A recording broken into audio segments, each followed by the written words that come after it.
ወዳጆቼ የመጨረሻው ገብቶናል። ደግሜ እንደምነግራችሁ ጥልቀት እንጨምራለን እንጂ ርዕስ አንቀይርም።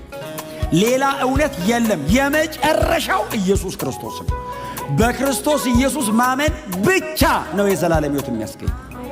አልደረሰኝም እንዳንል እግዚአብሔር ልጁን የሰቀለው እዛ ራስ ቅል የሚባል ጎልጎታ ከፍ አድርጎ ነው የሰቀለው። አላየውም ማለት አይቻልም። ከፍ አድርጎ ሰቅሎታል ኢየሱስን። በልጁ ደም ጽፎ ወደ ሰው ልጆች ሁሉ እግዚአብሔር ልኮታል። አክብሮ ጠሪ አክባሪ ነው። አክብሮ ልኮታል እና ቸል ብንል እንዴት እናመልጣለን? እግዚአብሔር ከኢየሱስ ወዲያ የለውም። ወዳጆቼ የመጨረሻው ገብቶናል። ደግሜ እንደምነግራችሁ ጥልቀት እንጨምራለን እንጂ ርዕስ አንቀይርም። ሌላ እውነት የለም። የመጨረሻው ኢየሱስ ክርስቶስ ነው። በክርስቶስ ኢየሱስ ማመን ብቻ ነው የዘላለም ሕይወት የሚያስገኝ። የለም ሌላ።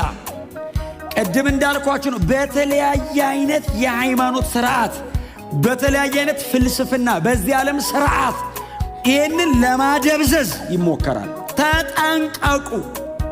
ብርሃን የሰበሰበን ተነጋግረን አንድ ቤት አድገን ባክግራውንዳችንን አይተን አይደለም የመጣነው። ከተለያየ ቦታ የሰበሰበን ይሄ ብርሃን። ተጠንቀቁለት።